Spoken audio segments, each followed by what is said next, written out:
લક્ષ્ય ન્યૂઝ, એક નજર, એક લક્ષ્ય.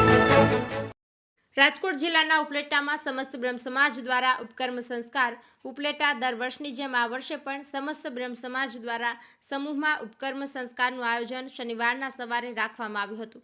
આજરોજ શનિવાર શ્રાવણ માસની પૂનમના રક્ષાબંધન બળેવ એ હકીકતે બ્રાહ્મણોની દિવાળી છે. આ શુભ પ્રસંગે ઉજવવામાં આવતા સમસ્ત બ્રહ્મ સમાજ દ્વારા મુજ નદીના કાંઠે બિરાજતા સોમનાથ મહાદેવના સાનિધ્યમાં ઉપકર્મ સંસ્કારનું આયોજન કરવામાં આવ્યું હતું. આ ઉપકર્મ સંસ્કાર વિધિ એટલે જનોય બદલવાનું વિદ્વાન બ્રાહ્મણો દ્વારા કરવામાં આવેલ, તેમાં તમામ બ્રહ્મ સમાજના ભાઈઓ યુવાનોએ આ પ્રસંગમાં જોડાઈ અને ઉપકર્મ સંસ્કાર સફળ બનાવ્યો હતો. હર્ષિભાઈ આહિર, ઉપલેટા.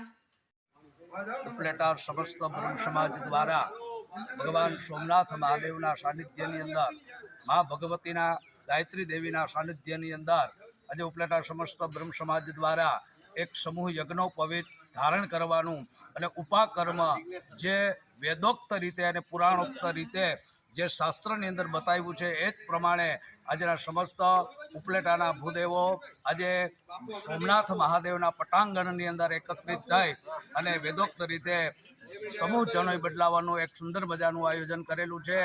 આ કાર્યક્રમની અંદર આપણે સોમનાથ મહાદેવના પૂજારી સહિત અન્ય ઘણા બધા લોકોનો બ્રહ્મ સમાજના પ્રમુખ સહિત સમસ્ત સમાજનો ખૂબ સાથ અને સહકાર અમને મળી રહ્યો છે અને અવનવો વેદ ઉત્સર્ગ અમે નિત્ય અમારા ઉપલેટાની અંદર એ દિન પ્રતિદિન અને દર વર્ષે અમે કરી એવી ભગવાન સોમનાથ મહાદેવના ચરણારવિંદની અંદર અમે પ્રાર્થના કરીએ.